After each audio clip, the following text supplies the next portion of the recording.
Ho, ho, ho, ho, ho, ho, ho, ho, ho. Hi, Merry Christmas! Merry Christmas! Today I'm joined by my two daughters. Where are they? Okay, you are not seen. Okay. Let one of them get comfortable. You sit here, you stand here. You come here. You sit here, here, here, here. Okay. Yes. And yes. So even then, one is not seen. Okay, today both my daughters have joined me for this Christmas special, and today's story is a story that I heard. Before you break my chair, can you sit down comfortably? Yes. Okay. So this one is Arini. Yes. Say hi. Everyone knows it. Yes. And this is Adya. Adya, say hi. Hi. Okay, so these are both my children, both my daughters, and today we are going to tell a story that a story that Arini and I heard at Kathastu, in an international storytelling festival, and this is a story that the great storyteller Tony Cranston, who's from UK, he had told the story, and so I loved the story. And because it was a Christmas story, I decided that today for Christmas I would like to say the same story. So, with permission from Tony Cranston, and I didn't specifically ask him for permission, but he gave when he said the story. He said whoever wanted to repeat the story could repeat it. So today I am going to tell you my version of Tony Cranston's story about Santa Claus. Okay, so here we go. So long ago, Adya, you'll have to sit quietly, otherwise I won't be able to tell my story. Okay, so long ago, one winter, it was so cold in Russia, so cold that people were, locked up indoors. They wouldn't come out of their houses because it was so cold. And it was so cold that all the pipes, all the water in the pipes had frozen solid. So if you open the pipes, there would be no water, only ice blocks, which would not come out because they were frozen solid. And it was so cold that if you took a rod of iron and you hit it on somebody's head, if you hit a rod of iron on somebody's head, what will happen? They'll break their head. Yes, that person will hurt his head and probably he might also die. So please don't try this at home. But that year in Russia, it was so cold that if you could take a rod of iron and break it because it was so brittle. And on the other hand, if you took a plank of wood, you couldn't break it because it became so hard and so solid. So this was in Russia during winters, during Christmas time, and it was very cold over there. Now, there was an innkeeper who had an inn high up in the mountains there in Russia. And every year he would get guests who would come, and they would come for ice skiing and sledging and all of that. But that Christmas, so this every year during Christmas, this innkeeper used to make a lot of money because he used to get a lot of guests. But that Christmas, because it was so cold, nobody came. So the innkeeper sat in his inn wondering what to do. He had booked two chefs, he had booked a couple of servers, he had booked a couple of handmaids who would clean up and who would clean up the inn, who would wash the clothes. So he had close to 20 people living with him in the inn. But that Christmas, because nobody came, he didn't know what to do with them. He would have to pay them for the number of days that they stayed with him. And also, if there were no guests, what is the point on making all these people miss their Christmas at home? So slowly, what he did, first he told all the servers to go back home for Christmas. So the 10 servers went home for Christmas. Then only the chambermaids and the chefs were in the inn with him. After 2 3 days, he sent even the chambermaids home and he said, "There's nobody in the inn. Inn is like a resort. So there's nobody in the inn. You don't have any rooms to clean. So you also go home." So they also went home. Then, after a couple of days, he thought, "Again, there is nobody. What will I do?" The poor chefs came to him and said, "Sire, can we go home? There are no guests. Can we go and celebrate Christmas at our homes?" So the innkeeper thought and thought and thought, and then finally he said, "Okay, you also go home." So slowly, the chefs also went. So the innkeeper was living all alone in his inn, and he had like closed all the windows because icy wind was coming in. So he had closed all the windows, he had closed all the doors, and he was living there all alone by himself. Suddenly, one night, the night of Christmas Eve, there was a loud banging on his door. First, he thought it was the wind. He said, "If it's the wind, I don't need to open the door." But after some time, again, he wondered who it was.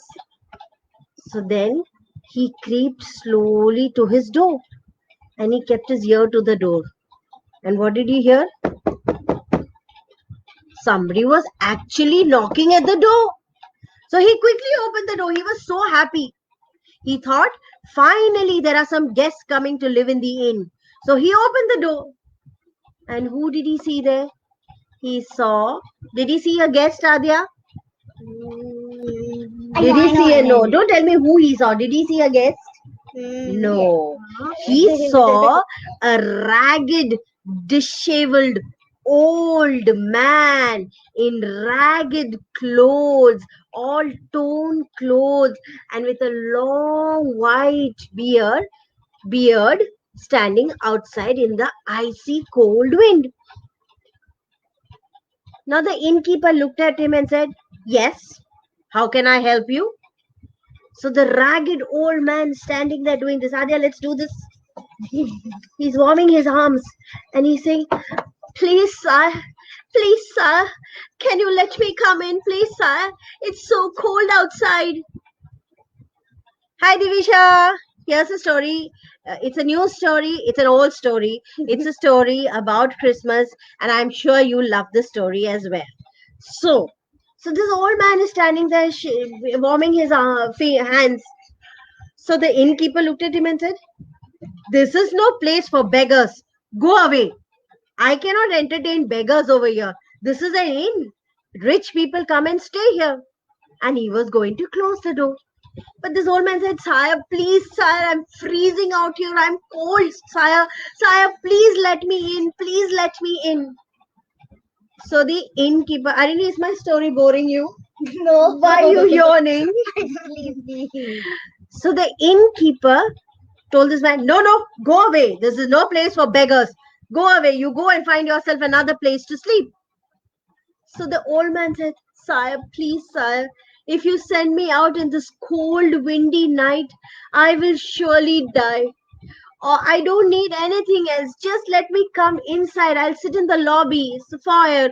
I'll sit in the foyer and I will not make a sound. I will not take anything. I will quietly sit in one corner. And in the morning, I will go away. Sire, please let me in."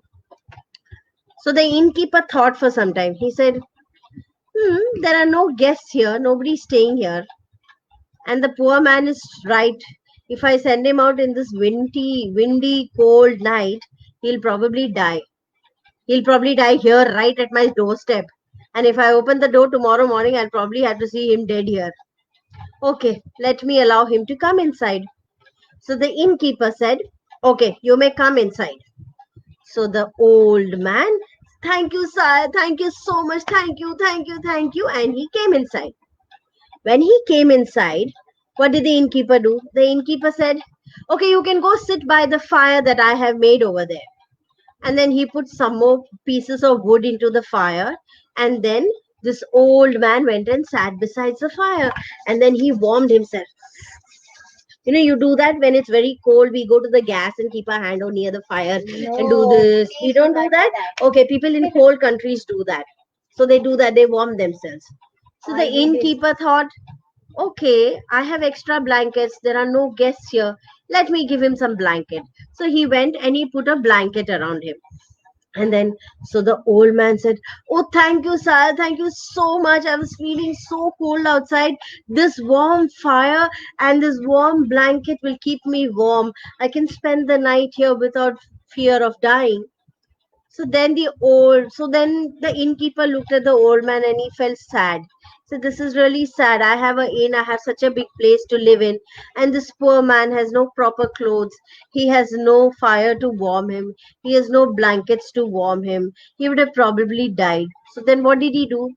The innkeeper went into the kitchen and he bought a famous Russian soup for him. So in Russia, there is this famous soup that they make. I think it's called Porscht, and they make it with beetroots. So they put a lot of meat and a lot of beetroots in it, and it's a very warm soup. So anybody who drinks that soup during the cold winters will feel warm from inside. So What's yes, your favorite soup? my favorite soup is manchow soup. Mine Yes. is tomato. Yours is tomato soup. Okay. I like So the little sticks it yes. come with. So the innkeeper went and then he bought a big bowl of post and he gave it to the old man. The old man took it gladly and he said, oh, thank you so much. This warm fire, this warm blanket, and this warm post will definitely make me warm inside. And then he kept the bowl to his mouth and he drank. And when he finished drinking, what did the innkeeper see? The innkeeper saw that this old man's white beard had become red completely. He was one funny sight. Imagine if he had a red beard like this, like this. So it was a very funny sight. But then the innkeeper thought it's okay. And then the innkeeper said, you can go to sleep. Just make sure that you clean the bowl and I will see you in the morning. So this old man said, sire, I don't think I will stay here till you get up in the morning. I will be long gone before you get up. But I promise you that I will pay you 3 rubles for this hospitality. What is hospitality? When you allow somebody to live in your place and you take care of them as a guest. So that's called hospitality. So so this innkeeper thought, what is this old beggar saying? He will give me 3 rubles. Rubles are Russian money and they're very, very, very, very, very costly, expensive. Okay. So how can this beggar give me 3 rubles? He doesn't have enough money to buy clothes for himself and he's telling me that he'll give me 3 rubles. But then the innkeeper thought it's okay, it's going to be Christmas, it's Christmas Eve, let me be nice to him. So he said, it's okay, you don't worry, and just ensure that tomorrow morning before you leave, you keep the place clean.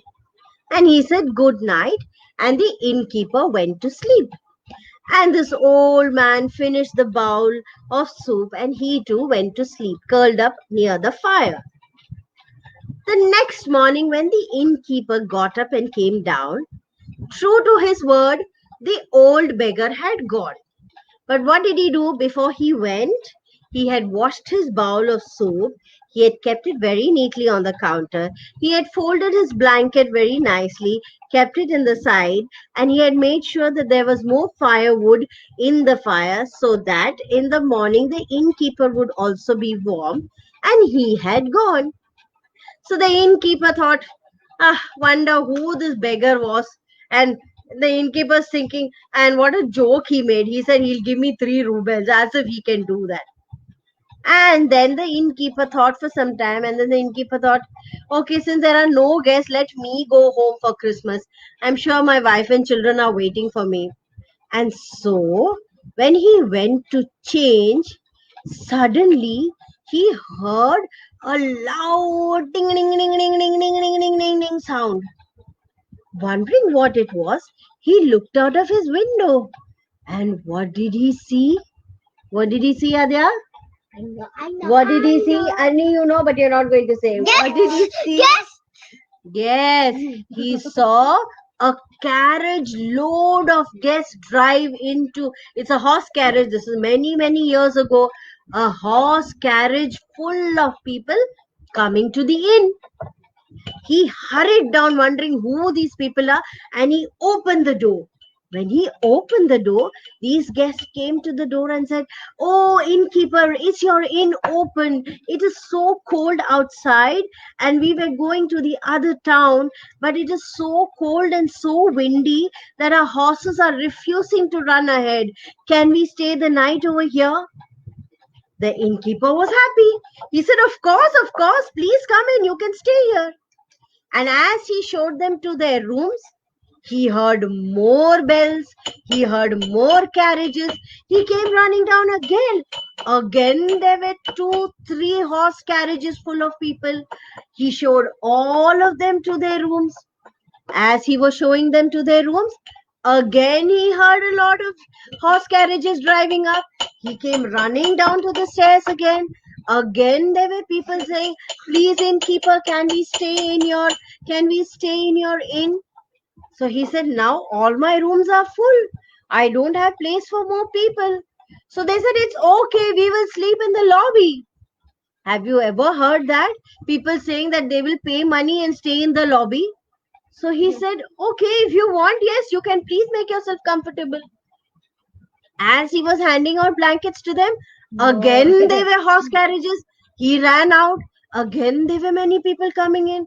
And he's like, "Okay, now I will have to call my chambermaids and the servers and the cooks, because alone I cannot handle so many people."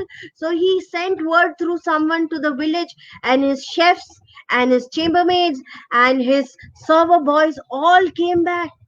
Now there were so many people in the inn that there was not even enough place to sit.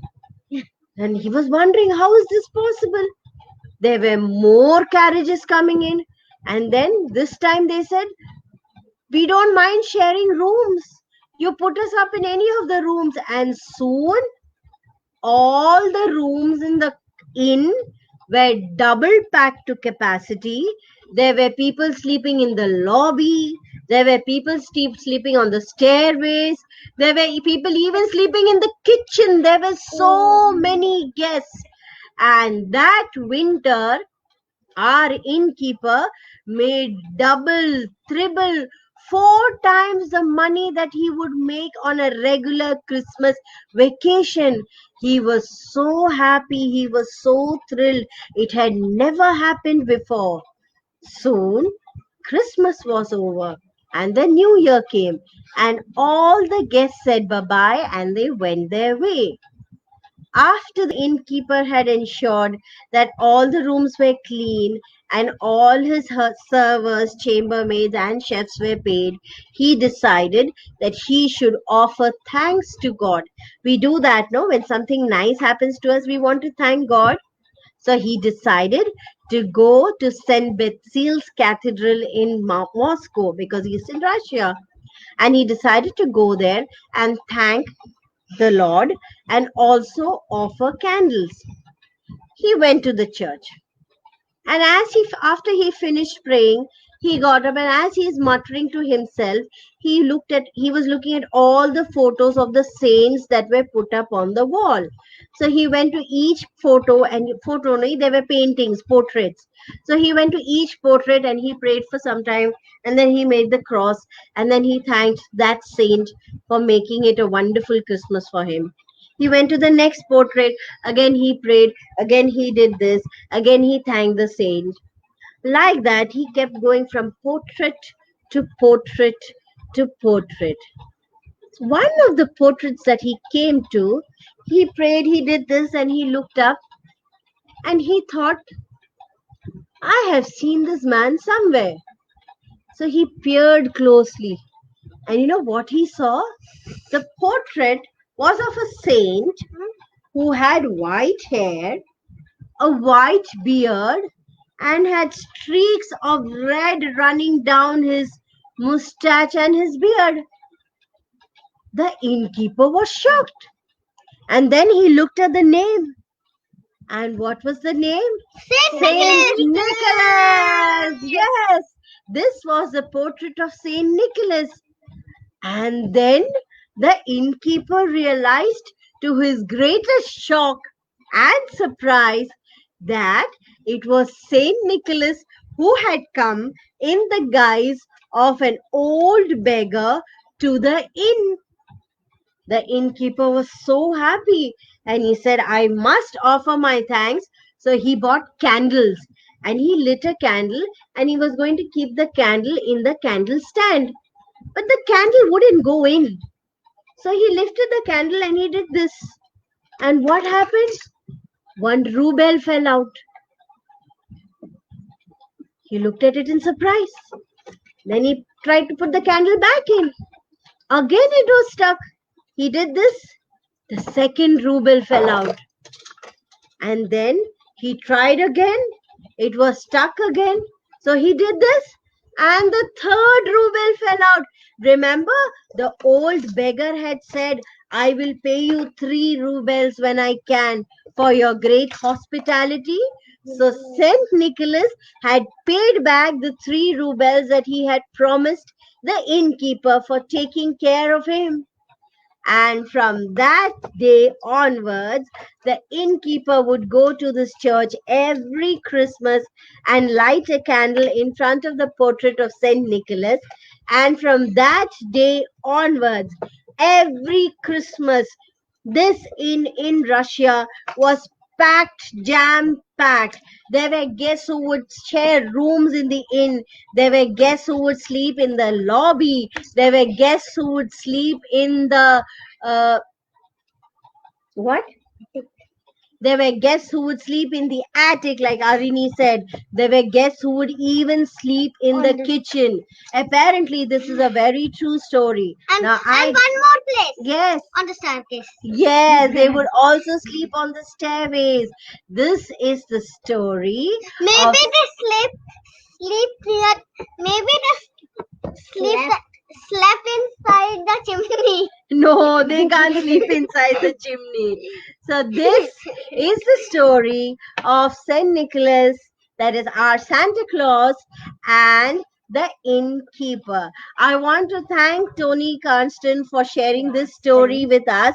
And Tony, I have heard the story from you once, and I have repeated the story to my daughters and also to my family. I have tried to translate it in Malayalam, which is my native language, and I have tried to tell the story to as many people as possible. And each time the people have loved the story. So thank you so much for doing this for us, and thank you to all you children who've been watching me, listening to me, sharing my stories, commenting on my stories, and liking my stories. I will be back again. I want to take a break for the New Year's, and I want to come back maybe on the 4th of January. But if in the meantime, see, Arni is already making a face. If in the meantime I want to tell a story, I will definitely come live and share my story with all you lovely people. But Yes. wait, Yes. my mother has something else also. Yes, we have something very, very exciting for you. I hope this plays properly. 1, 2, 3, start. Can we hear?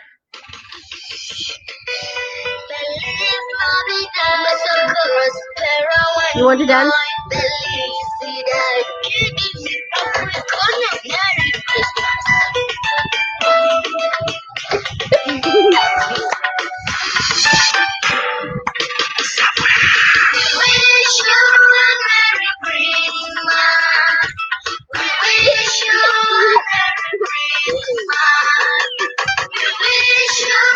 I'm falling. And a happy New Year. Happy New Year till we meet you again. And if I do feel like telling a story, I'll be back again. So this is good night and Merry Christmas, and enjoy your vacations from your friend Vijay and her 2 daughters Arini and Adya. Merry Christmas. Bye.